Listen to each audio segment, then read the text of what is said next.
All right, Okairi, welcome back to my channel, Made Between the Pages. My name is Taylor, and today we are back with another episode of Page Chewing. We have both of my lovely co-hosts today, PL Stuart and Steve Talks Books. We're all in one place, again, finally. And today our guest is none other but Evan Winter. Thank you so much for joining us. Thank you very, very much for having me. Really excited about this and to talk to all of you. So thank you. Oh, you have no idea on this end. So, if you don't know, Evan Winter is the author of the Burning series, which I have on display behind me, The Rage of Dragons and Fires of Vengeance. Yes. But before we get started with the full on interview, I like to give our guests just a chance to do a little self introduction. Just tell us, what you do in the book world and kind of how you found yourself here today. Okay. I guess as quickly as I can tell it, in around 2017, I was between jobs and thought to myself, maybe I should continue looking for that sort of next, like normal person job, if you want to call it that, like that typical 9 to 5 kind of job. Or I could take one sort of last crack at this sort of dream of mine that I've had since literally I can remember being like in grade 3 and saying, I want to be a writer. So I had you had a bit of that severance pay, and I, really should have been spending that time searching for the next position. But I decided I was going to sit down and for 1 year try and write a book. I wrote a book. It was The Rage of Dragons. I self-published it. It was self-published for about a year. And then very, very, very luckily, a senior editor at Orbit Books named Breet found the book, read it, gave me a call and said, you know what, Orbit and me would like to publish this. And that sort of call and that whole sort of, that little moment there kind of changed the course of the way that I'd seen my life going. I mean, I'll be honest, self-publishing had gone pretty well. And I've made tons of friends in the self-publishing world who do very, very well and was learning a ton from them. And there was an opportunity to continue writing as a self-published author. And that at that point was the plan. But, there were, after having considered the offer from Orbit and really sort of thinking about where I was in my life and what I wanted to do and to try to achieve, I thought to myself, I'll give this a shot and see how it goes. And I'm very grateful to say that it has gone pretty well. Orbit has been remarkably supportive of the book and of me. And so, so that's why I'm here today, I guess. Well, I'm happy they picked your book up. As someone who is now a little bit more into self-pub, thanks to Steve, actually, who is self-pub. He kind of introduced me to the world of it. I think it would have been safe to say that people would have discovered your book eventually. But I'm sure that getting that spotlight on it really helped, the trajectory, as you mentioned in your story there. So I'm glad that it was blown up the way it was, because when The Rage of Dragons was about to come out, when it came out, it was everywhere. And I mean that in the best way possible. And so many people picked it up. So I imagine that felt very surreal as someone who thought, oh, I'll just do the self-pub route. And then suddenly you're everywhere. Yeah, no, it is surreal. I think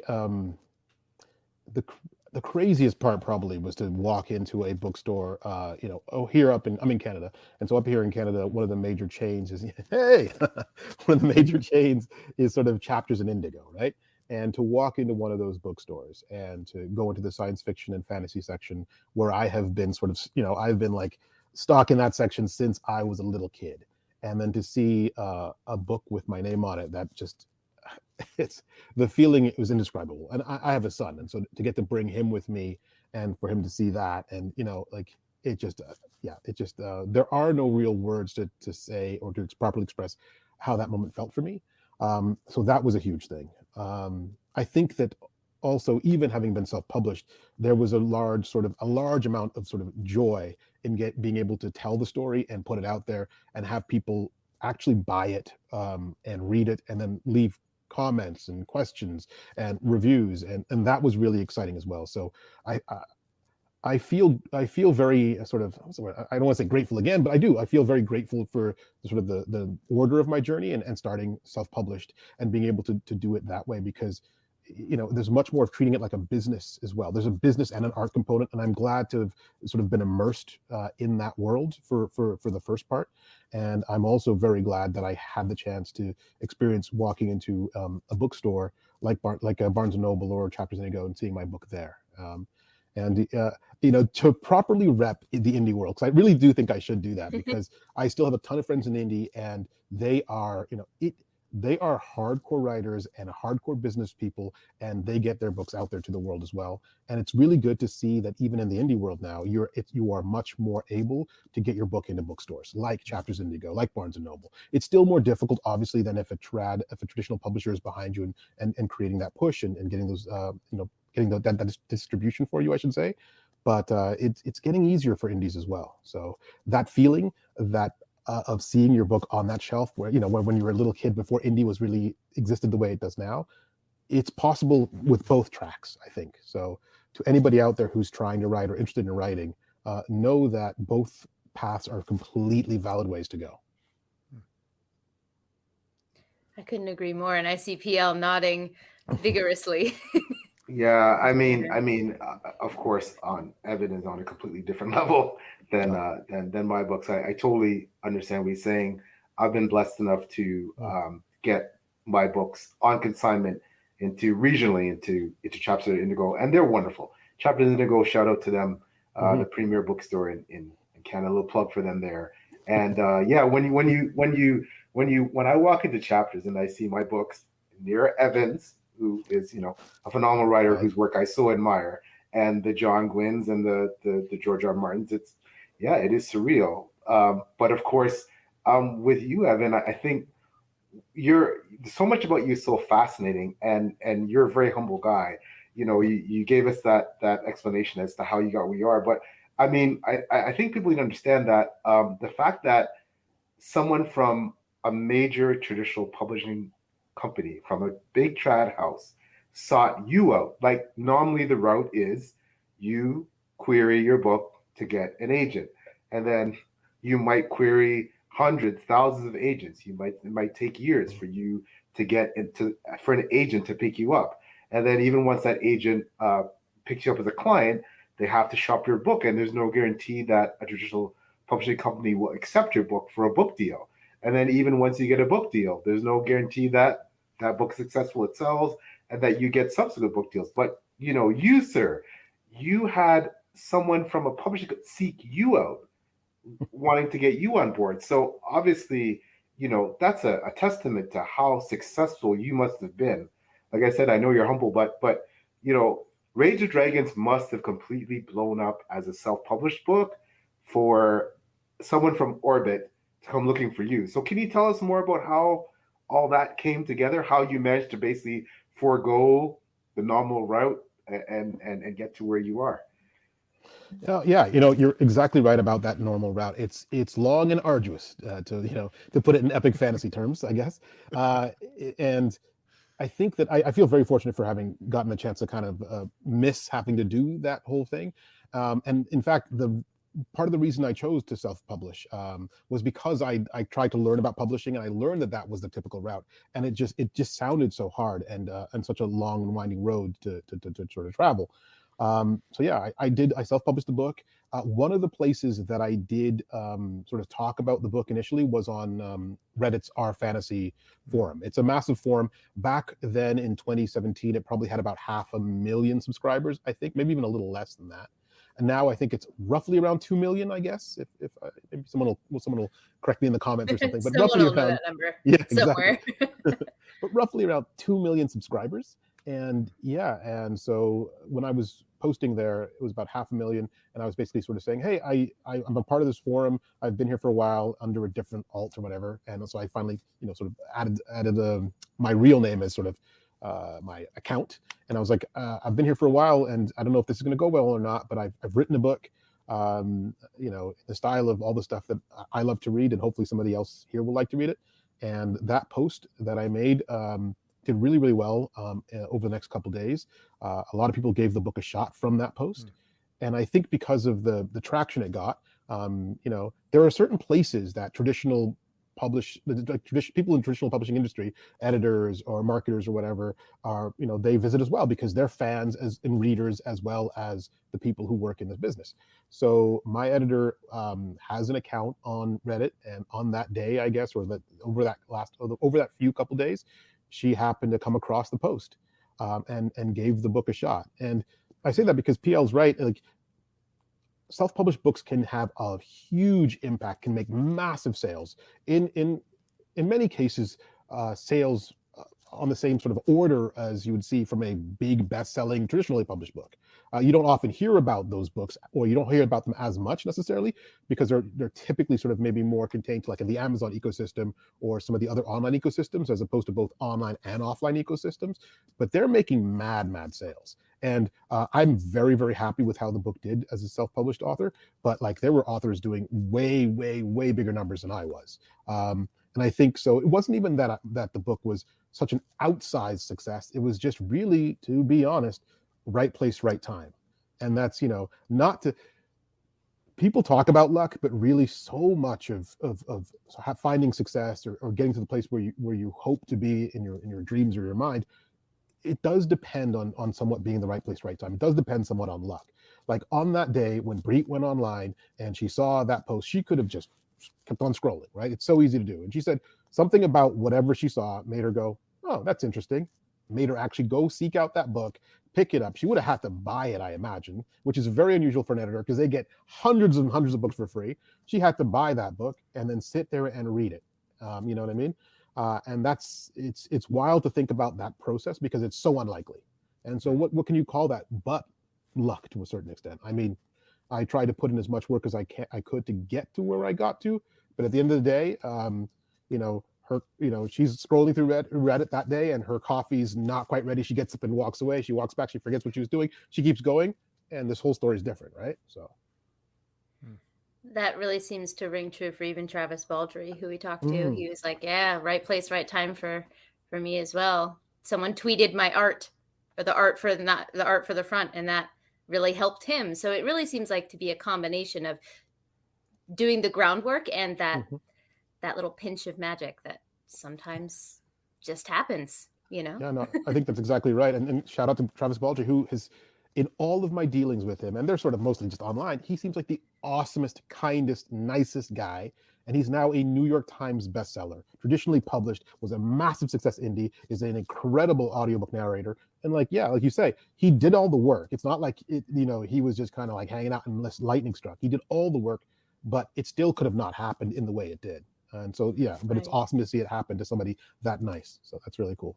I think people would argue same for you. Oh, yeah, agreed. I just want to put this up because we knew someone would have the number. Zach says Reddit says whoa. Hey, Zach, by the way. Nice to see you. Awesome. 3.1 now. Oh, wow. Okay. Oh, wow. Okay, good to know. Speaking of very popular and best-selling self-published fantasy authors, right? There we go, right there. Eventually, shall appear. Just have a couple comments here. Sydney's here. Hey, another folks. Great. Hey, yeah. Another great self-pub author. Thank you. Nice to see you too. Oh my gosh. That's another awesome thing about this is that like there's such a sense of community around like indie publishing and trad publishing too. But like you really see like. It's almost like a slightly big high school because it's a lot of the same faces and names around and stuff. So it's actually kind of cool. Yeah. I'm reading The Fires of Vengeance right now. I'm jealous. I wish I could read it for the first time again. Yeah. I hope you enjoy it, David. Thank you very much for being here. Thank you. With us. Another great self-pub. Oh my goodness. Rage of Dragons is awesome. Mike Shell says, who is this Evan Winter fellow? I know Mike, and Mike is also awesome as well. And check out Mike Shell's books if you get the chance. I feel like if you have read my stuff and you like my stuff, I believe you will very much enjoy his work as well. So definitely check it out. You have his books on the shelf behind you? Yeah, back there somewhere. I have to get to it. Steve, you've read them. All right. Yeah, they're there. Yeah. Oh, okay. Great trilogy. Yeah, great stuff. Yeah, Iconoclast. Is that how you say it? Iconoclast. Iconoclast. Yeah. Been on the TBR for ages. One day, I promise, Mike. One day.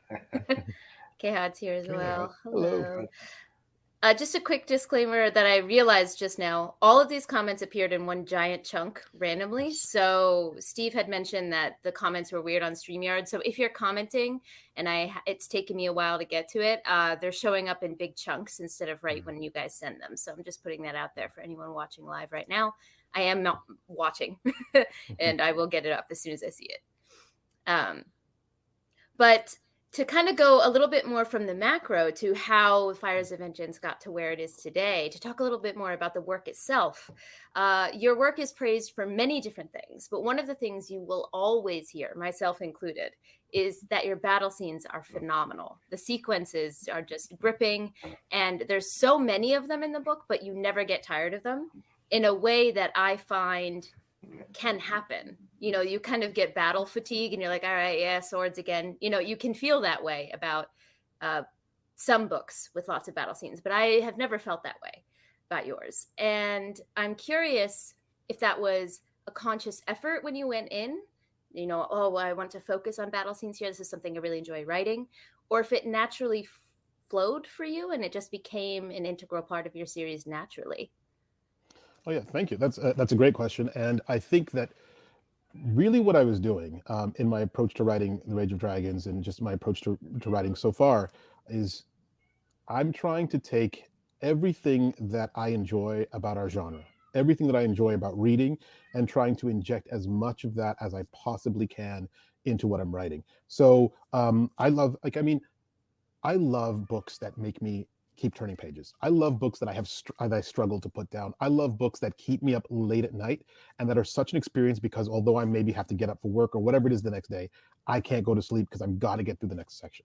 And so my goal was to write something that would feel that way for me. Like, and you can never really guarantee that it's going to feel that way for anybody else.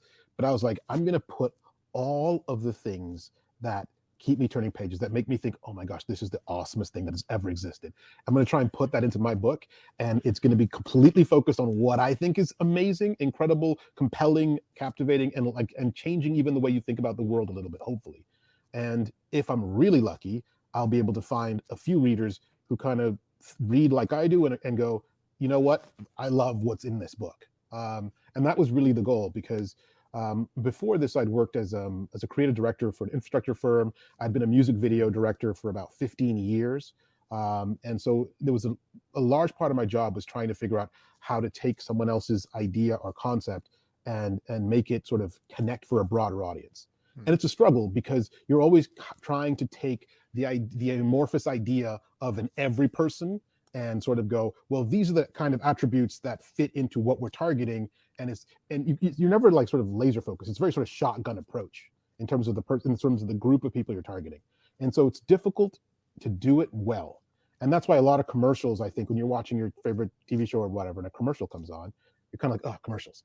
Because although there might be something in that commercial that would kind of be attractive or interesting to you, or something that maybe you even want to buy, they're almost always too broadly focused.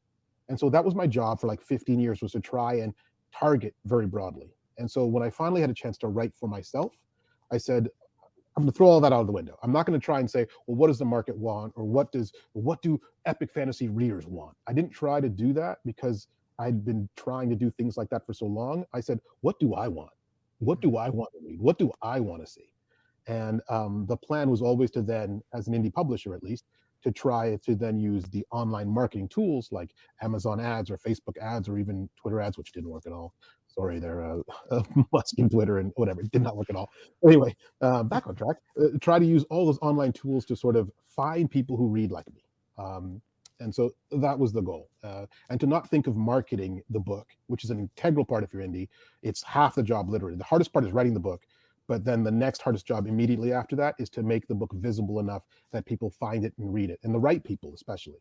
So my goal was to then say, I'm writing this for me, and that's the hard part. And it really was. It was tough some days to like get the words out, to sit there and do the work. And then the next hardest part, and I was really focused on this, was to say, now I'm trying to find people who read like me. And there'll be people who could pick this book up and read it, and they would absolutely hate it from page 1 to page 500. And that's totally fine. Like, that's just the way it is. All of this stuff, all this art stuff is subjective. And so that was my mentality. And I was like, so I'm going to find the people who read like me, who enjoy the same kind of action as I do. And I leaned all the way into like my literary vices. Like, I leaned all the way in, and I was like, if this rings awesome bells in my head, it's going in. If this bores me even the slightest, it's coming out, because I'm writing the story for me.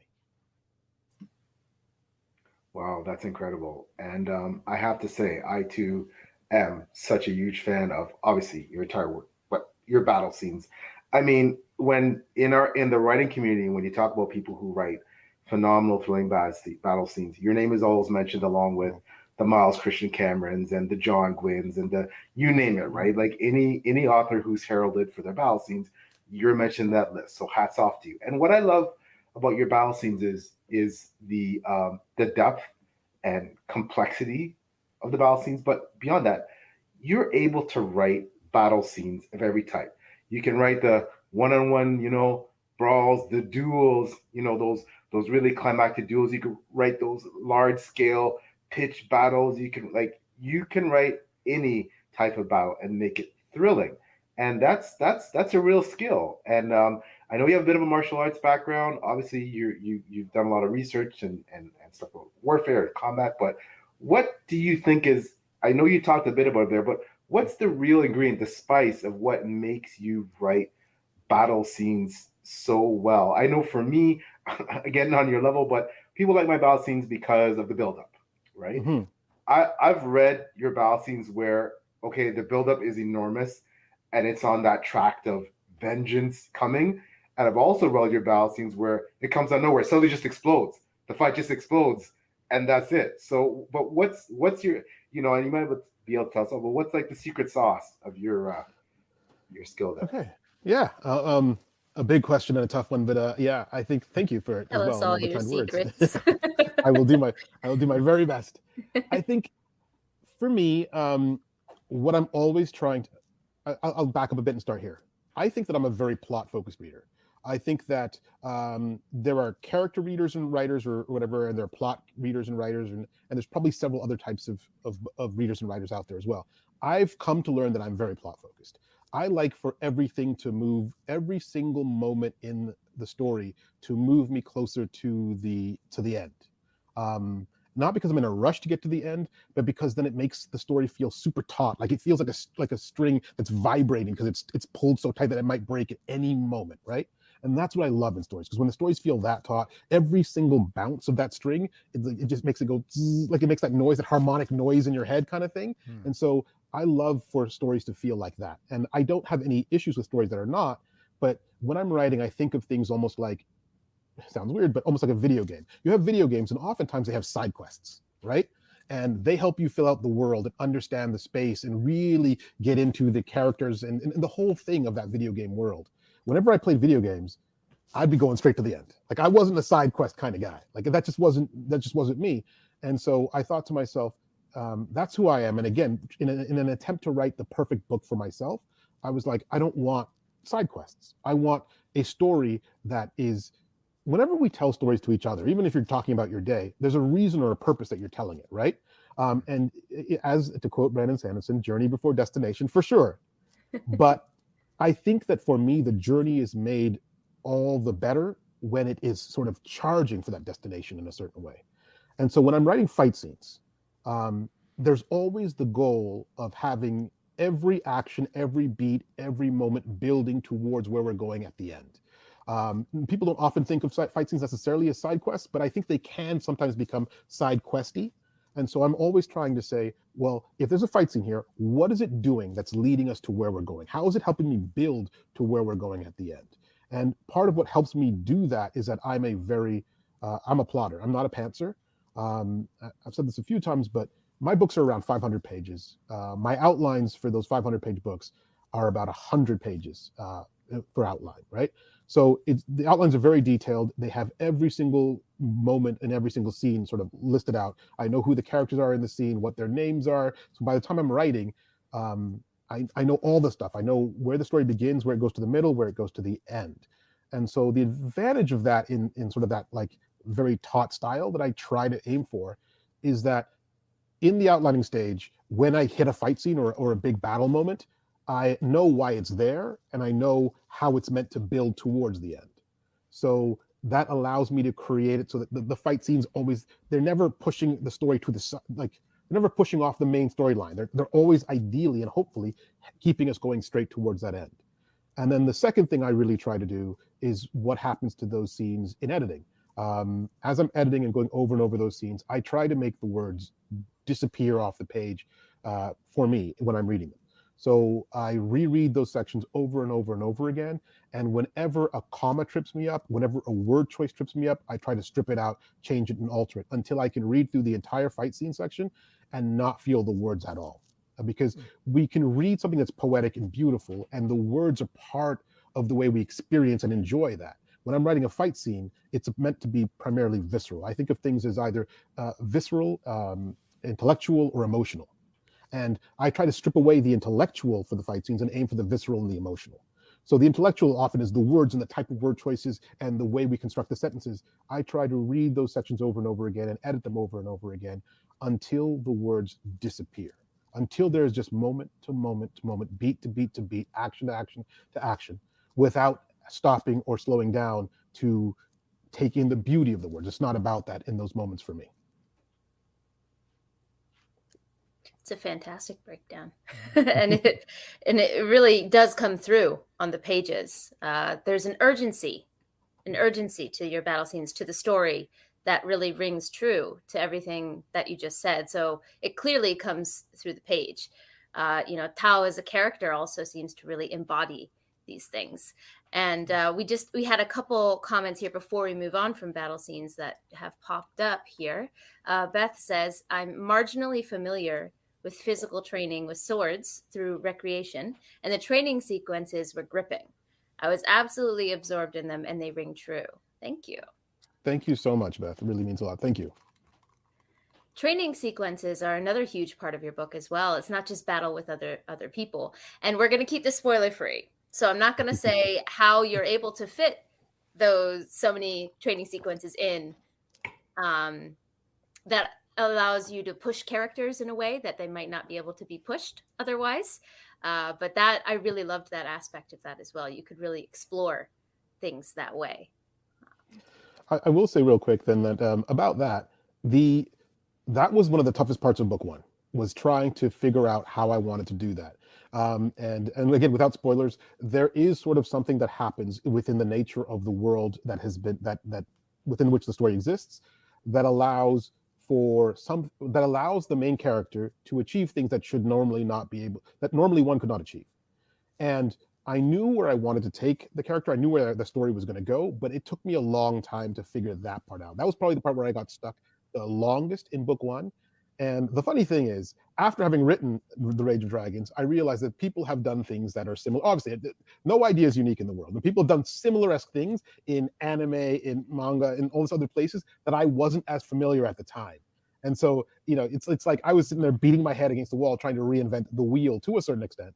And as always, ideas are amazing, but the execution is what makes any individual idea. So I hope the execution in the book is interesting and different enough that it doesn't ever feel, even to people familiar with the concept, it doesn't feel like a rehash or anything. But it took me a long time to figure out what many other writers had figured out before. So that's a little story behind that stuff. Well, we all have our own journey, right? To get to our own ideas. Just because they're not original doesn't mean we're aware of them all, right? Mm-hmm. In our sphere of life. Minesh says, I started the series on Petrick's recommendation, another fantastic booktuber. Mm-hmm. But man, once you start this book, you can't stop before you finish it. And then you will need the next book immediately. Thanks for all the entertainment. Thank you so much for the kind words. And these are the kind of comments that are the absolute awesomeness to me, because again, that's how I read. And those are the books that I love the most, are the ones where it feels like that. So thank you so much. Yes, Zach says, to me, the battle scenes were all about Tao's passion. I wasn't reading his experience, I was living it. The character work was fantastic. Oh, thank you. Thank you so much, Zach. And actually, if you wouldn't mind me taking that little tidbit to talk about Tao for a second, because you mentioned that you are a plot-based author, and we can see that through, like I said, the urgency of the story itself. But I would also argue that Tao's character, the development of it, as Zach just said, is key to understanding and enjoying the story. And I'm famous on my channel for saying I think Tao is one of the dumbest main characters I've ever read about, but I still like him. Like, I usually don't like characters who make dumb choices, but for some reason with Tao, it works. And usually the way that I've kind of conceptualized it in my head, the way it works for me is because, one, it fits his story. I don't think it's a spoiler to say this is a revenge story. It is. So it fits his one-mindedness in that pursuit. And also it fits the side characters because they fill those gaps for him. And then when they don't, you see the fallout of that. And he's consistent in that single-mindedness. The consistency as well seems to work for me. But he's not the smartest tool in the shed with his choices. So I'm wondering for you, was that, again, it's kind of similar to my first question, but a conscious choice, or did the character develop around the plot, or did you know who Tao was before the plot came to fruition and he just happened to slot in it that way? I think Tao and the story kind of came together at the same time. I think largely because I kind of was picturing and could see this world, this sort of very oppressive world that sort of created a large sense of weight on a person like Tao. I think that the idea of who he is someone for whom society never offers the benefit of the doubt.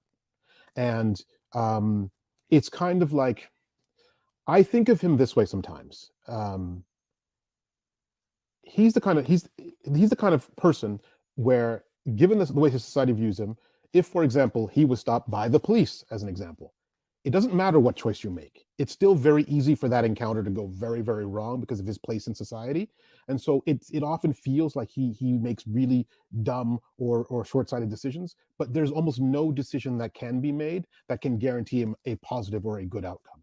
And in that case, when the world treats you like that over and over and over again, at a certain point, it becomes easier and perhaps feels like almost the only thing that you can do is to lash out. And then things often get even worse and even worse, but there's no good choices that can be made. It's not like you can just game it out so that everything works out for you, because he is in a caste-based society that never offers him and the people he loves the most the benefit of the doubt. So one wrong step can mean the worst thing that can happen to you. And so I think that when I was writing him, a lot of the choices he makes feel very real to me, given his rough age, given his circumstances and situation, and the overall world in which he exists. It's that feeling. It's the feeling of being someone who is oppressed both tacitly and explicitly. It's the feeling of being someone for whom the world was not built. It was not meant for you to succeed in that world. And then when you're young, you don't quite realize that. You get older and you start to see it more and more places. You start to see it everywhere. And then that starts to affect your psyche and the way that you interact with that world. So his choices do very much feel real to me, because I would always sit there and the circumstances in a scene would come out to play. And I would say, well, what does this person do in this circumstance? And every choice he makes is something, at the very least, that I understand on both an instinctive and emotional level. Like I and it's easy for you will probably, as any author, all of you here, you wouldn't probably write something that didn't feel that way to you. But I can honestly say that every single choice he makes, I have tried very hard to make it feel real to me. As I've gotten older in watching media, reading media, one of the things that's bothered me more and more is when I feel as if a choice in the story doesn't make sense given my understanding of the story. And so I've tried very hard to remove that from my own books, at least from my perspective. And again, there'll always be someone who will view Tao and actually not enjoy him. So thank you. I'm glad that you enjoyed him, Taylor. But there'll be people who actually don't enjoy him because of the type of person he is, the type of choices he makes, because it's too far removed maybe from what they can either appreciate or understand about the things a person might do or not do in certain circumstances. And that's completely understandable to me, right? Like I get that. But for me, he feels very, very real, like in a way, So yeah. Yeah, wow, that's incredible. I guess on that, along those lines, I guess there's a few questions I have jumbled in here that first of all, you speak to the world and the caste society that where Tao is a lesser, and they are always at the bottom rungs of society, and irrespective of what their actual position in that society is, what their actual job is, what they do, and of course they're only allowed to do certain types of hold certain types of positions, and in that, and this is aside from that, but your world is so lush. It's African, obviously inspired, and it's so rich. And your world building. I think sometimes because your battle scenes are so exceptional, some people forget how exceptional your world building is. It might get lost sometimes, but I certainly recognize it. And you know, what made you write? So two things. What made you write essentially a world that's analogous to an African type world, and what made you write about the oppression and the caste system and that element of your, which is integral to your story. What made you do that? Yeah, thank you. I think that in terms of the first part of the question, I grew up in Zambia, which is right in Central Africa there. I think it's just south of the equator. Someone's going to have to check me on that too. But, um, and so I do say that the book is sort of set in the secondary world analogous to Africa, exactly as you described it. And the truth is probably more that it's less marketable to say it, but the truth is probably more that it really is centered around my own experiences in Zambia and my understanding of the environment, the geography, the feel of the landscape, the feel of the people. Because Africa, again, is this massive continent that's if you ever get the chance, there's a bunch of those maps that you can look at, those like globes that you can look at that actually properly lay out the size of the different continents and the different countries. And Africa is massive. Zambia, where I grew up, which was colonized by the British, is larger than the entire United Kingdom. And it's a small country in the middle of Africa, and it's bigger than the entire United Kingdom in terms of overall space. And so I guess I grew up reading books, fantasy, my whole life. And they never had, or the ones I encountered never had landscapes that I was used to, people that I grew up with, and all that. And I sort of said to myself when I started to write, at first I was like, well, how do I write a story, a fantasy story that I would enjoy? And of course, because of everything that I had read, it was going to be, knights and round tables and rolling meadows and castles and moats and stuff like that, because that's what I knew. And then I said, but that's also not really what I know. That's not what I know from my own life. And that sort of that advice of write what you know, I guess stuck with me a little, whether it's good advice or not, I don't know. We've all heard it. And I sort of stuck with me and I was like, okay, maybe I should be doing a bit more of that. And so I wanted to write about the place I grew up. I wanted to write about the feel of the sun on your skin, about the way things grew or didn't grow, the look of the scrub grass to a certain extent, the fact that I almost had not seen mountains until I came to North America, the fact that the first time I came to Canada, when we were flying on the plane, I looked out the window and I was young, right? I wasn't even a teenager yet. And I had never seen that much water in my life. Coming from Africa, when you fly over Canada, there's more water than land here, it seems like, in the plane. Like it's just lake, water, water, water. I'd never seen that before in my whole life. And so I was like, I'm going to write about the place that I know, because it's so different in a way, but it was so familiar to me. So yeah, the book is set in a secondary world analogous to Africa, but really it's set in a place that reminds me of my experience as a child in Zambia. It absolutely comes through, and it's refreshing, in a way to be in a different setting, because it allows the reader who is used to the same type of works that you mentioned with the rolling meadows and the castles and stuff. It's a different setting to immerse yourself in. You're like, oh, I don't know this. A lot of people I know who read the book felt that way about it, myself included. When you read it, oh wow, this is not something that I can skip over the description of because I've never seen this description before. Well, it really drew me in as well. Yes. Oh, thank you. Yeah. So I guess, Evan, and that's an incredible answer. Thank you for that. So I guess the second part is back to the caste system, describing the oppression. What motivated you to want to write about themes such as that? Yeah, I wanted to talk about. I wanted the story to have an understanding of its world that I was taking a little bit from ours. Right? It's an abstraction, but I wanted it to sort of speak to what I was starting to read about and learn about more in real world Earth history and things like that. And I started to get way more into reading and researching about about history and everything else, even before I wrote The Rage of Dragons. And then I was trying to say, well, this is a fantasy world. How do I separate it from all of the sort of the historical baggage that we have, but still have a discussion with myself, still ask myself questions that I am still seeking answers to. And I think that that's what writing is for me in a lot of ways. Is maybe it's a form of therapy to a certain extent.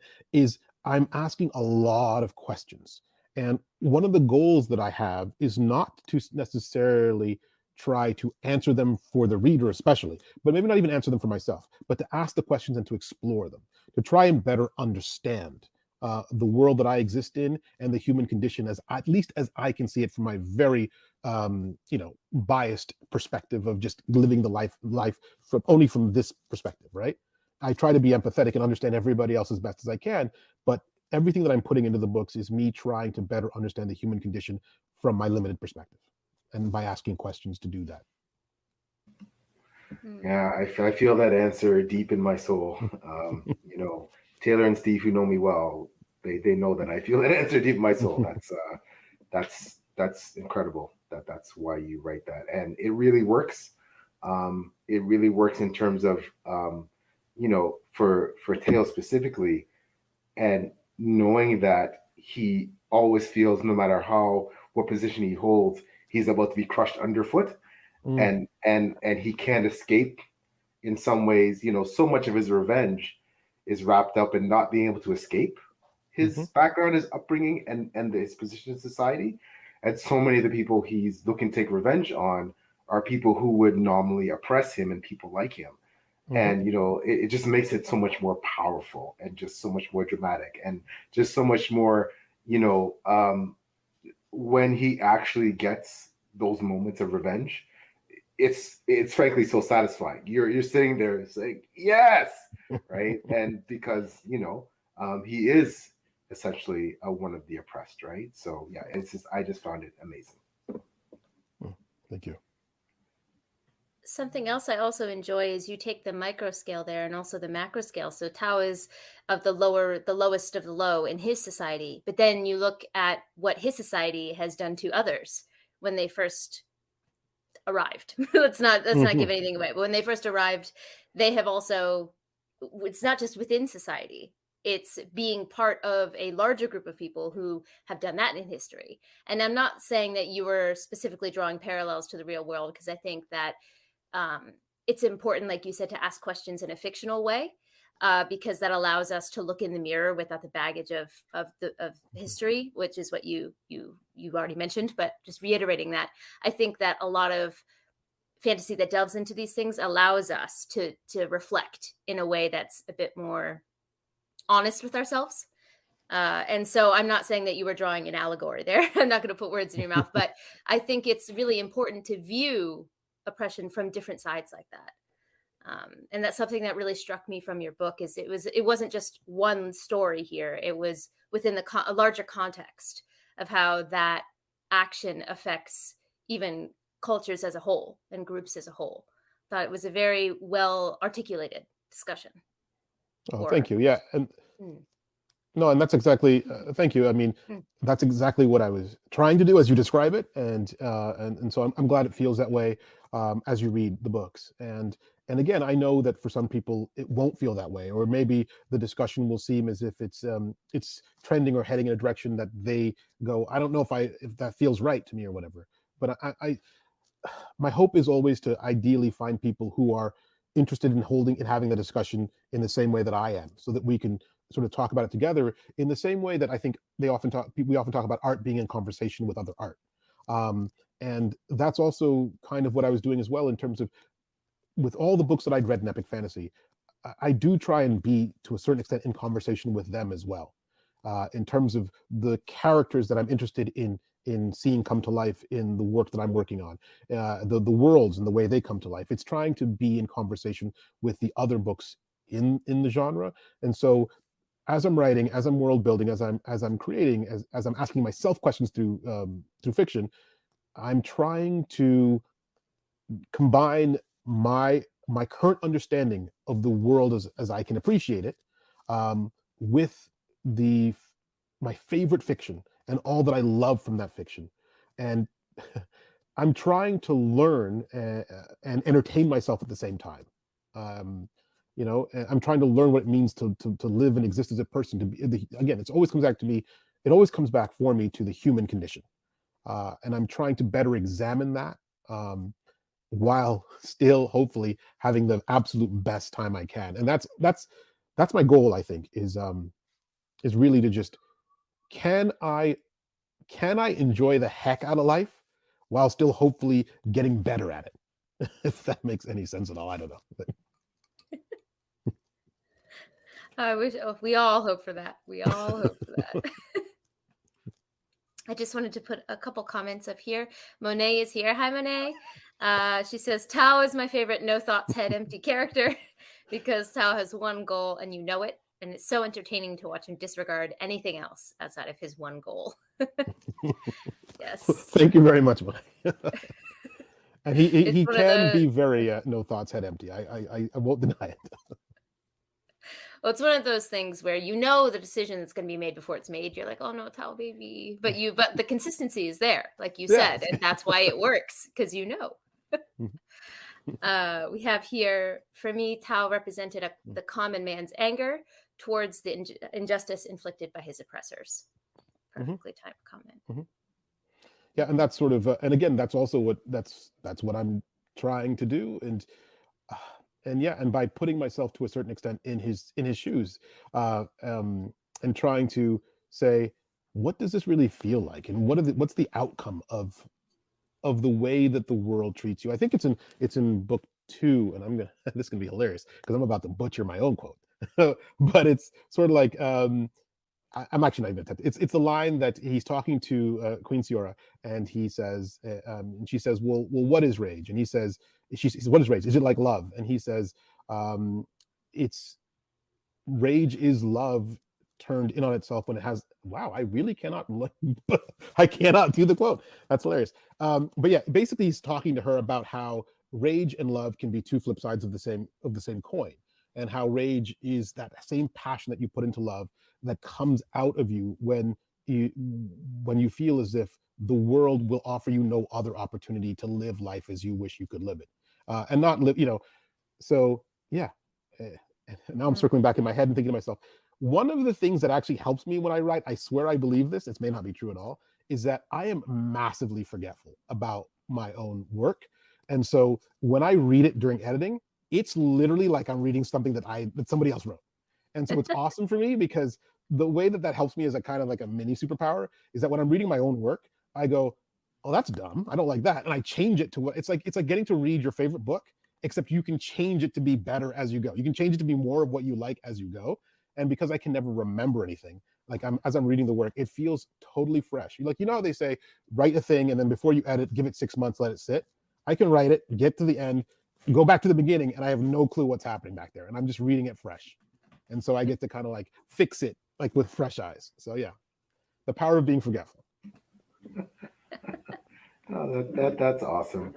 I had a kind of a technical writing question, not that technical, but it's funny. A bunch of writer friends and myself, we're talking about our books, and we all write series, some of us long series, and we're talking about the to be or not to be. In some cases, what we feel is the dreaded big synopsis before book 2 or book 3 to explain what's gone before, versus organically weaving what's happened in the plot, or somehow recapping, or just going cold and not really recapping at all much events from the previous book. And what I loved about what you did specifically, as far as the vengeance was, and without spoiling, you had a character that had missed out on events, and then you had another character explain that to him and essentially recap a lot of what happened in the previous. And I thought that was a really great and fantastic stylistic choice. I loved it. I thought it was amazing. Just so I guess it's a 2-part question. So what made you do that as opposed to doing the dreaded, 2-page recap of this what happens in Rage Dragons, and this is where we are now, or trying to weave that more in bits and pieces of what characters thought or inner monologues throughout the story, So why did you choose that route? And second, these are things that we have to do as writers, especially for writing a series. So, is it really difficult writing a series to handle these more technical, crazy things? Okay, geez, how do I make people remember what happened last time? Like, yeah, so that's my question. Those are my questions. Yeah, I think I'll start with the second part. And I'll say I think it is really difficult because there's been a multi-year gap between Fires of Vengeance and there will be a multi-year gap between Fires of Vengeance and when the Lord of Demons Book 3 comes out. And so that is hard because as much as I wish everybody read my books and nothing else and just sat there waiting for me, as if like in like a little void of where no information gets in and they're just waiting for my next book. That's not what happens. And we're constantly consuming tons of media, tons of stories. I'm doing that as well. And so when I find that I haven't been with the book for a year, 2 years, whatever, and I come back to it, I usually just jump right in and just read. And a lot of the books that I have read don't necessarily really give you too much of the backstory, and they just let you plow through. And I can usually make my way through and stumble, but I am forgetful. And part of the joy of each of these worlds I think that we all create is when they feel as fully fleshed out as possible, when we remember everyone's motivations and their purposes and their goals and everything's sitting in our heads, because then we can really appreciate what's happening in the new book.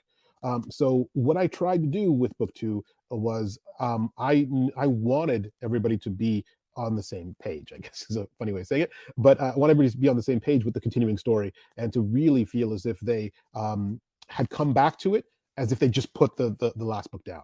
Now, it might be a little frustrating if you literally just put the first book down and picked up the second book, because then it is sort of working a little bit as a recap. But I thought it was important to really catch people up in that way. And what I tried to do is to make it so that it wasn't just as you know from last week kind of recap, is there are things that are happening in that part of the story that affect what happens in the rest of the book, that actually add to the overall progression of why things continue on the way they do for several characters. So that was sort of the way I tried to do it. Is I said, if I'm going to explain, if I'm going to talk about book 1 in book 2, it has to be such that what's being talked about affects book 2 directly. Otherwise it is just extraneous, right? It's just, or not extraneous, but it's just, I'm just doing it for a technical reason as opposed to a narrative reason. And I didn't want to do that. I always wanted it to be narrative as well. Now, having done that in book 2, like it's tricky because the world continues to get bigger. And with book 3, I'm not sure that I'm going to do that again, for example. But I have to then start to the second part of your question, PL, figure out how do I make sure that everybody who's joining me for book 3 can still feel enough from book 1 and book 2. And that is a technical challenge because I personally, as a reader, I'm not a big fan of the whole, as you know, from kind of discussions, dialogue, or even just narrative. But you still need everybody to be fully on page with the motivations. I was recently watching a couple TV shows. We all sit down as a family. We watch a bunch of shows at night, and I was recently watched something with the family, and I think we'd stepped away from the show for a little bit, and characters were behaving in a way that I couldn't quite understand, and I was like, oh, that's weird. And so I'm messing up the story a bit, because what happened is I'd watched this whole thing, I'd stepped away from it a bit, and I couldn't quite understand the character motivations. I recently now watched that show, the entire show, again with my son, and in watching it with him, I understood what was happening way better because there was no break. I went right through. So when I first watched that show, I had a lesser experience with the show, and I thought, oh, they're not really, like, this doesn't quite make sense. These characters aren't quite consistent. Like, I don't know why this person's doing this. And it was not because the show or the writing wasn't doing what it needed to do. It was because I had taken a break and had forgotten all the little intricate details that were being built into the story. And so when I watched it again with my son and we went right through the show, I was like, oh, that makes way more sense. And now I get it better. So it's so difficult, I think, as a writer to sort of find that balancing act, right? Of making sure that you're telling a story in a way that is not constantly referencing back and back and back for readers who are on top of your story, versus always moving forward and perhaps leaving behind enough that readers who are missing little bits and pieces will actually have a less good experience with the story you're telling. So yeah, and I think with longer series, it's the balancing act becomes even more difficult, right? Yeah, I hear you. Right, seven books over here. I hear you. Right? Like, well, how do you? I mean, not to turn it back around on you, but then how do you do it, or what do you try to do to make sure that you've got that balance going? Oh, Yeah, Fiel, a taste of your own medicine. yeah, no, I guess I chose the try and weave it organically somehow, not too obviously, but still enough into the story so that, and because so many of the plot threads carry on through the entirety of the series, I thought, okay, like with each book, it's almost like you leave a little bit less behind. So, you're not gonna really hear obviously things about book one and book four, unless it's some major overarching thing that, like you're not going to hear about that. You might hear a little bit about book three, but you're probably not going to hear about much about book two, and you're still not going to hear about what happened. Do you know what I mean? So it's unless it was some major event. So that's what I chose. And as you kind of because you kind of indicated, it's really up to the reader to decide were you effective or not, right? You do your best, and some readers are going to feel left behind. Some will love it. Some, like you said, who are really on top of like every single little thing. Oh yeah, back in book one, Evan said this and blah blah. Like they're readers that are so keen and that they're so detailed and meticulous in how they will analyze your book. Yeah, and in Rage Dragons, this is gonna happen in book.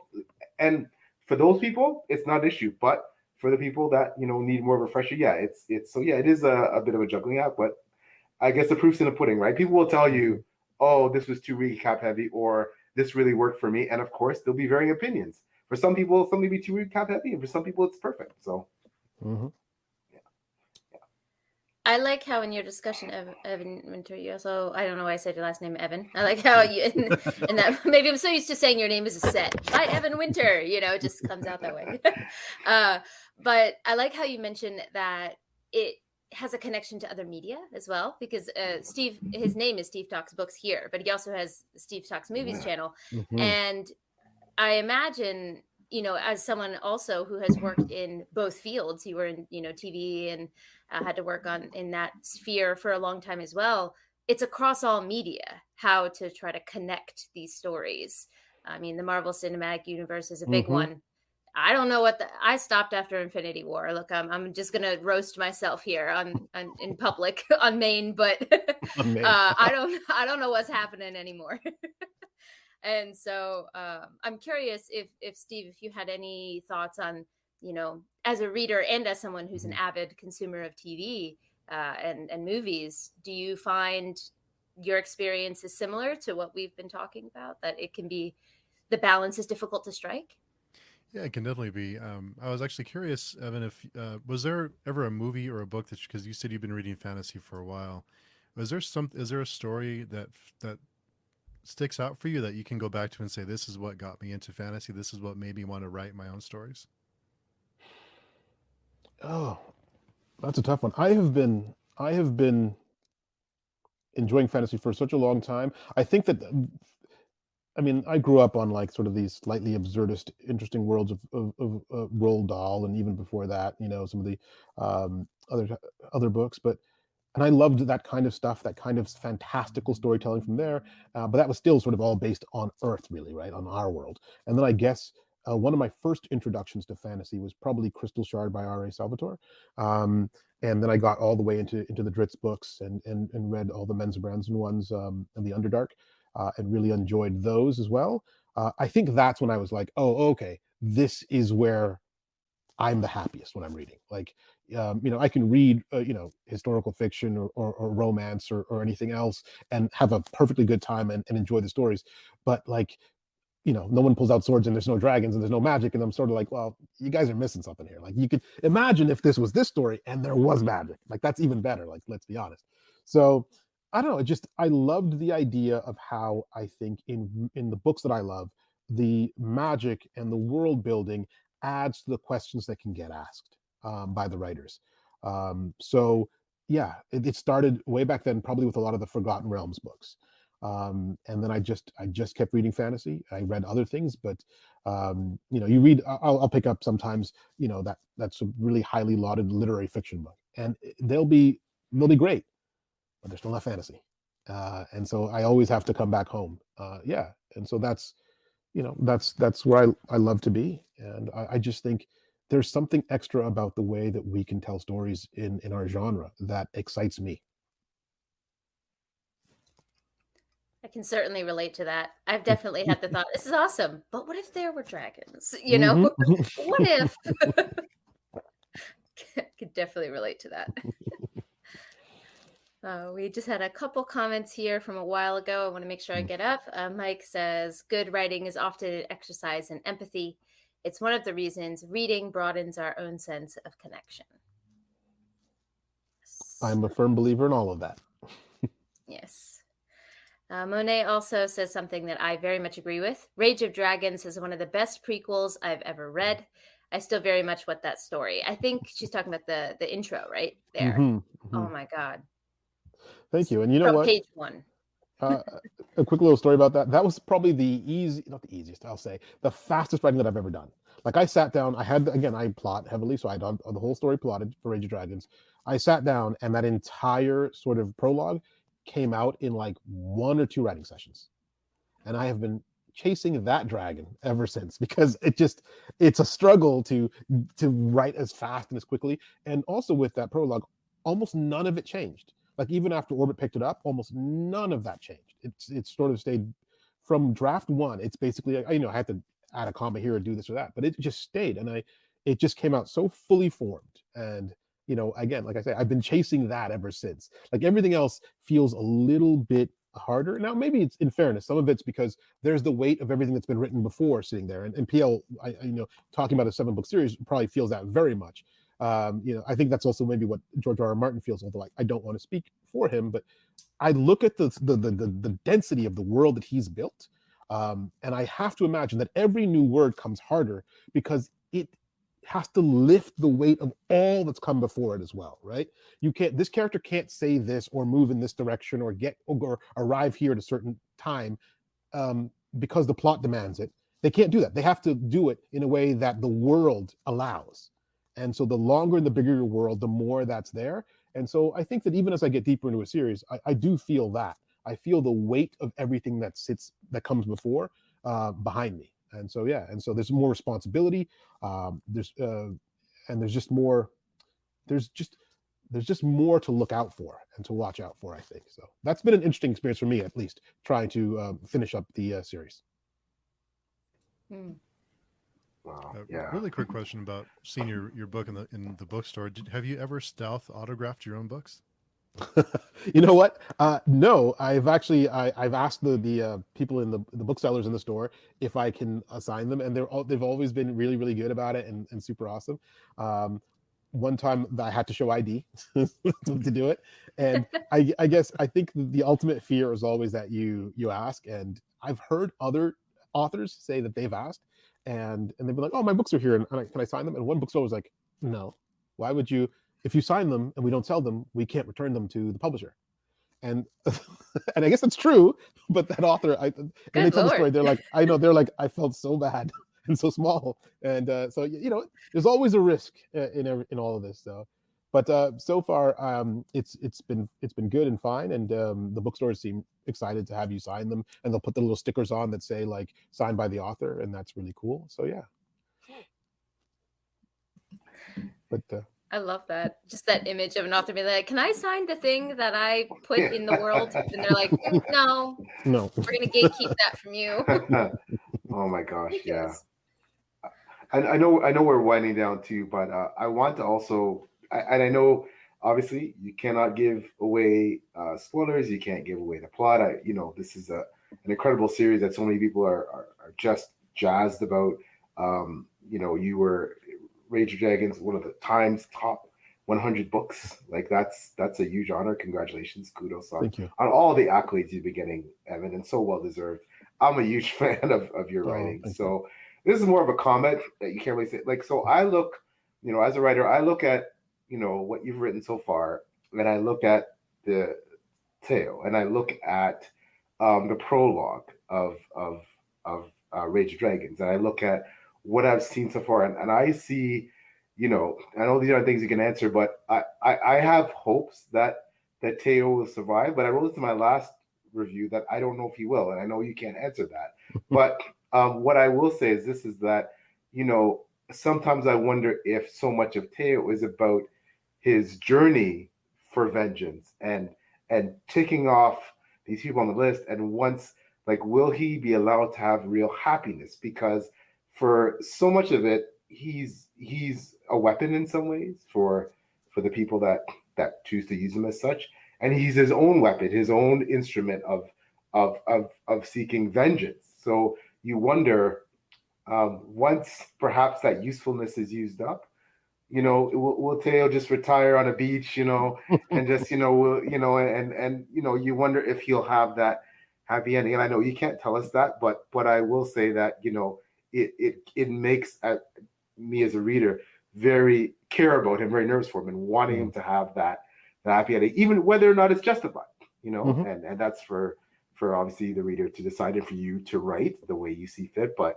I think back to that prologue, and that prologue, makes you wonder, like, I know, I write a lot of circular plots. What has gone before is going to happen later. And, so I can't wait to see how you wrap up this series. Well, thank you. And I mean, thank you. I actually do have the ending already planned. And so I do have the answer to that question. I know where it's going. It feels resonant to me. It feels appropriate to me. And I can only hope that it will end up feeling that way for readers who follow me all the way through the 4 books as well. I'm excited to get to that point. I'm disappointed in myself that I have taken as long as I have to get book 3 finished and out into the world. I think that maybe you all know this already, and you probably do, but I feel very much like traditional publishing, ideally, at least for a long time, has enjoyed trying to get people out every single year. It makes for a sort of a smooth transition from marketing into placement in bookstores, into sales, into that lull that almost all books kind of hit, back into marketing, and then it sort of goes perfectly like this, right? And that's a really sort of good. It's a really good way of keeping books going and getting sales and making sales sort of keep going in a strong sort of positive fashion. And also, it's just good for readers, right? Like, they get those books out every single year. And book 3 has taken me longer than the other 2. Although Fires of Vengeance was tough as well. Rage of Dragons was the easiest. Fires of Vengeance was tough to do. And then Lord of Demons hasn't felt tough yet, but it's just been slow, just a lot slower going. And it bothers me that I've been slow, because I wish I could have gotten it out faster so people could read the story, like, so they don't forget as much, so they can, like, get through it faster. And also what starts to happen, I think, which is a danger, is that a lot of the ideas, a lot of the world building, a lot of the stuff that goes into the books has to do, I think maybe for all of us, right, has to do with what we're experiencing in the world. And then the longer you take to get the thing out, the thing that you were experiencing that felt really sort of important in that moment starts to drift a bit into the rearview mirror, right? And so it's a struggle to kind of be like, how do I keep what felt so important to me in that moment as important to me in the now, so that when the readers read it, it still feels like it still feels to them like it's super important as well. I mean, I think I'm not articulating this idea super clearly, but it's just that for me, it would definitely have been better to have worked faster. And so all that leaves me to do is to then try and deliver even more with these books, because I think that I've lost the advantage of time. So now I have to really say, well, okay, we have to dig even deeper into what was exciting for me about these, so that the readers, they may not feel as timely, but they still feel as important, I hope. I can understand that sentiment just as a person who writes reviews. Like, the longer my reviews feel different if I write it right after I read it, or if I wait and marinate on it and then write it later. There's a very different feel to those reviews. So I imagine writing a story would follow the same pattern. It changes over time. Your thoughts as you marinate on ideas change, right? So it sounds very natural to me, what you're describing. I think, yeah, thank you. And I think that Rebecca Kwong, who wrote The Poppy War, and on recently Babel just came out, she said something that was really interesting to me, and I think and really sort of like, blew my mind a little bit. But she started writing when she was in her late teens, The Poppy War, and finished it like several years later, but still pretty quickly. But she was saying that the things that she was so focused on in the beginning, and were so important to her in the beginning, changed as she aged, right? And your concerns change a little bit. But the trick of it is that you kind of have to dance with the one who brung you. So you've got this story and you're telling it, and you as a person have changed, but the story can't feel like it changes too much. It still has to be that same story, that same heart. And so that's also a trick in terms of craft building. I think for a lot of writers, is to make sure that you bring all of the new you to the story without taking out the heart of the old you. You know what I mean? And so I thought that was interesting that she said that, and actually helped me to understand what's important for me to do as I continue, is that the story has to still very much be what it always was, but I'm going to try to bring everything that's new about me into it as well, and hopefully that just makes it feel bigger and better. That's the hope, but we will see. That's I've never heard it described that way before, and that's really, that hits home. So we don't want to take up too much of your time. These always go so quick, and I know that we probably all have a million questions still, but I wanted to bring it home by giving, first bringing up a previous comment and then giving you a chance to kind of sign off and tell people where they can find you. But earlier in the comments, someone had asked how many books are planned for the series, and Monet had commented saying, I believe 4 books are planned, but I wanted to give you a chance to discuss that, of course, yourself. I believe it's a quartet, yes, is what we can expect. You're exactly right. Monet's right as well. It's 4 books planned. It's been 4 since the very beginning, when I was sitting there first writing The Rage of Dragons in the library, in my local library, and it is still 4.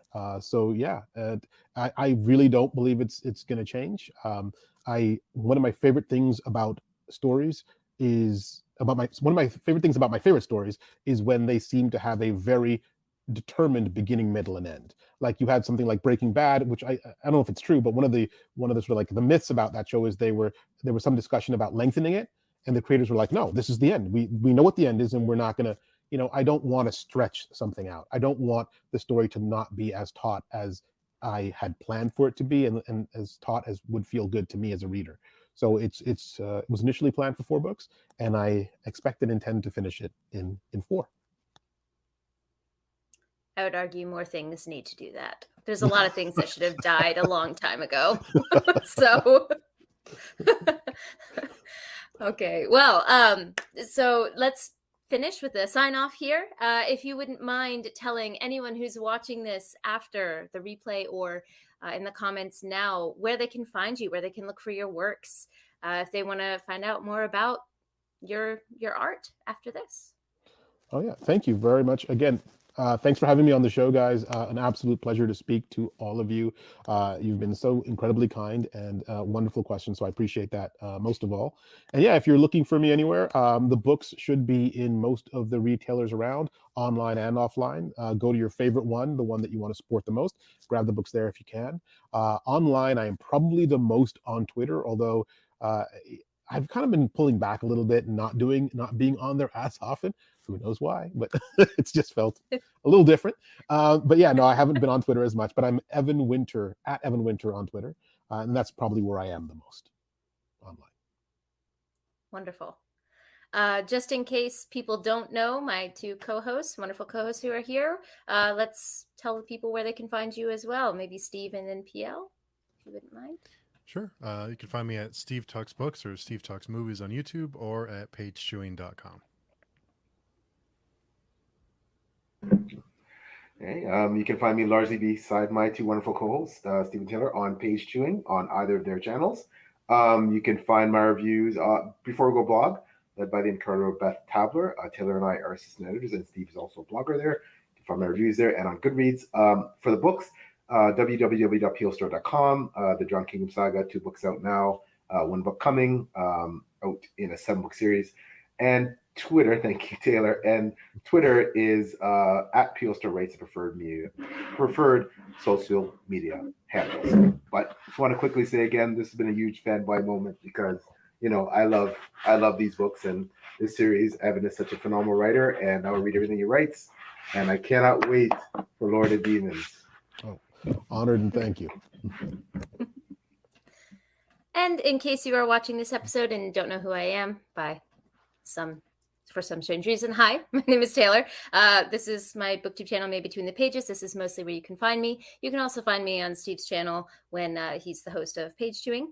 You can find me, as PL said, on Before We Go blog. But the best place is probably this channel, which always has links to my Twitter and all of that other stuff.